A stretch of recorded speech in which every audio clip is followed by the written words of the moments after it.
Краткая история революции, выплаты ветеранам и сталинизация России, стихотворение «Нет войне».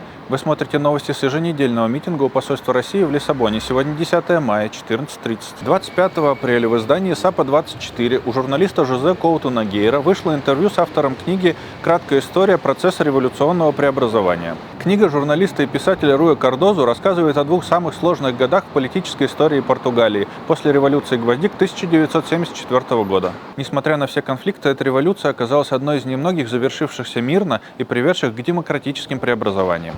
В России в 1917 году большевики договорились с различными партиями, но потом устранили конкурентов. Это называется ленинским процессом захвата власти и было использовано во многих странах. В Португалии Альваро Куньял пытался сделать то же самое, но потерпел неудачу. Смотрите лекции о революции в Португалии историка Виктора Перейры, о предпосылках революции в России политического теоретика Ильи Будрайцкиса и конференцию «России необходимо 25 апреля» в разделе «Адерел Токс» на нашем сайте. В России проживает около 7 тысяч ветеранов Великой Отечественной войны.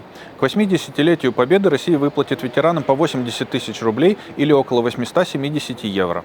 8 мая издание The Moscow Times подсчитало, что Казахстан, Узбекистан и Кыргызстан выплатят своим ветеранам в 10 раз больше. Сравнимые суммы ветеранам выделили лишь региональные власти республики Саха, Брянской, Калужской, Самарской областей, Дагестана и оккупированного Крыма. Зато 29 апреля Путин подписал указ о переименовании аэропорта Волгограда в Сталинград. Коммунистическая партия по согласованию с властями установила памятники Сталину в Волгограде, Улан-Удэ и оккупированном Мелитополе. В ноябре прошлого года мы рассказывали, как ради валютной выручки Сталин заморил голодом миллионы людей, в первую очередь в Украине. В марте сетевое издание «Новости Волгограда.ру» рассказывало о регулярных попытках переименовать город в Сталинград. Но даже в последние годы, учитывая опасность участия в опросах, по данным ВЦИОМ, 67% волгоградцев выступают против переименования. 29 апреля французская ассоциация «Руси Либерте» начала кампанию в поддержку политзаключенных, содержащихся в России. По заниженным из-за того, что процессы часто проводятся в закрытом режиме оценкам,